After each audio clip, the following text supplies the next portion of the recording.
ಮದ್ದೂರು ತಾಲೂಕು ಮಣಿಗೆರೆ ಗ್ರಾಮದಲ್ಲಿ ಹಿಂದುಳಿದ ವರ್ಗದ ಕಲ್ಯಾಣ ಇಲಾಖೆಯಿಂದ ಮೆಟ್ರಿಕ್ ನಂತರದ ಬಾಲಕಿಯರ ವಿದ್ಯಾರ್ಥಿ ನಿಲಯದ ನೂತನ ಕಟ್ಟಡ ನಿರ್ಮಾಣ ಕಾಮಗಾರಿಗೆ ಶಾಸಕ ಕೆಎಂ ಉದಯ್ ಅವರು 4 ಕೋಟಿ ರು ವೆಚ್ಚದಲ್ಲಿ ಗುದ್ದಲಿ ಪೂಜೆ ನೆರವೇರಿಸಿದರು.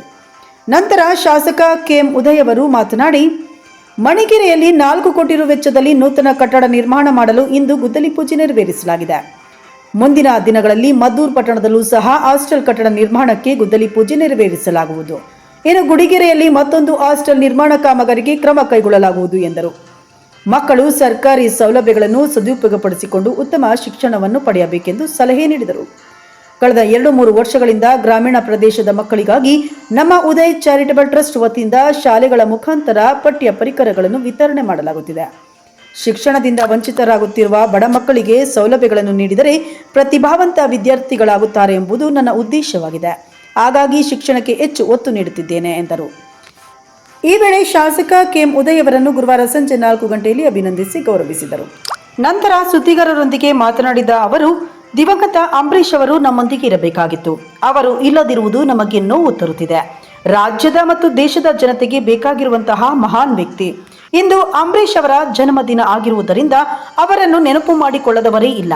ಅವರ ಜನ್ಮದಿನಕ್ಕೆ ನಾವು ಶುಭಾಶಯ ಕೋರುತ್ತಾ ಅವರ ಆತ್ಮಕ್ಕೆ ಶಾಂತಿ ಕೋರುತ್ತೇವೆಂದರು. ಈ ವೇಳೆ ಹಿಂದುಳಿದ ವರ್ಗಗಳ ತಾಲೂಕು ಕಲ್ಯಾಣಾಧಿಕಾರಿ ಪ್ರಕಾಶ್ ಕೋರ್ಜಿ, ನಿಲಯ ಪಾಲಕರಾದ TS Sunil, Chandrakala, M Dariyappa, Ravi, M Shivaraju, ಗುತ್ತಿಗೆದಾರ ಪ್ರದೀಪ್, ಪ್ರಾಂಶುಪಾಲ ಶ್ರೀನಿವಾಸ ಮೂರ್ತಿ, ಡಿ ದಾಸೇಗೌಡ, ಗ್ರಾಮ ಪಂಚಾಯಿತಿ ಅಧ್ಯಕ್ಷರಾದ ಸೌಭಾಗ್ಯ ರಮೇಶ್, ಸದಸ್ಯರಾದ ತಿಬ್ಬಯ್ಯ, ಸಿದ್ದರಾಜು, ಪುಟ್ರಾಮು, ರವಿಚಂದ್ರ, ಪೂಜಾರಿ ಮಹೇಶ್, ಮಣಿಗೆರೆ ಪ್ರಕಾಶ್, ಶಿವಲಿಂಗೇಗೌಡ, ಕಬ್ಬಾಳಯ್ಯ, ಅಭಿ, ಮೂಡಿನಳ್ಳಿ ತಿಮ್ಮಯ್ಯ, ಕರಡಕೆರೆ ಮನು, ಪಿಡಿಒ ಸುಧಾ ಸೇರಿದಂತೆ ಹಲವರಿದ್ದರು. ನಮ್ಮ ಮದ್ದೂರು ತಾಲೂಕಿನಲ್ಲಿ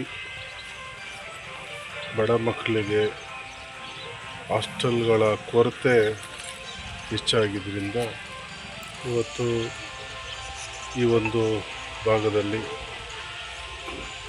ಮಣಿಗೆರೆ ಗ್ರಾಮದಲ್ಲಿ ಹಾಸ್ಟೆಲ್ ನಿರ್ಮಾಣಕ್ಕೆ 4 ಕೋಟಿ ವೆಚ್ಚದಲ್ಲಿ ನೆರವೇರಿಸ್ತಾ ಇದ್ದರು.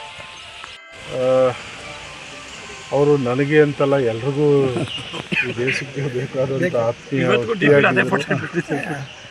ಅವರು ಪಾಪ ನಮಗೆ ಇಂಥ ಒಂದು ಸಂದರ್ಭಗಳಲ್ಲಿ ನಮ್ಮ ಜೊತೆ ಇರಬೇಕಿತ್ತು, ನಮ್ಮ ಮುಂದೆ ಇರಬೇಕಿತ್ತು. ಇವತ್ತು ಇಲ್ಲ. ಅವ್ರ ಆತ್ಮಕ್ಕೆ ಶಾಂತಿ ಸಿಗಲಿ. ಇವತ್ತು ಅವ್ರ ಹುಟ್ಟುಹಬ್ಬ, ಅವರಿಗೆ ಹೃತ್ಪೂರ್ವಕ ಹುಟ್ಟುಹಬ್ಬದ ಶುಭಾಶಯಗಳನ್ನ ತಿಳಿಸ್ತಾ ಇದ್ದೀನಿ.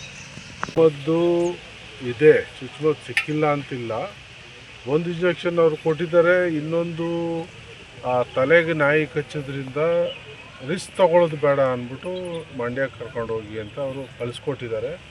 ಆದರೂ ಕೂಡ ಅವರು ಸೂಕ್ತ ಕ್ರಮ ತಗೊಳ್ಬೇಕಾಯ್ತು, ಮೆಡಿಸಿನ್ ಕೊಡಬೇಕಿತ್ತು, ಮೆಡಿಸಿನ್ ವ್ಯವಸ್ಥೆ ಇತ್ತು ನಮ್ಮಲ್ಲಿ.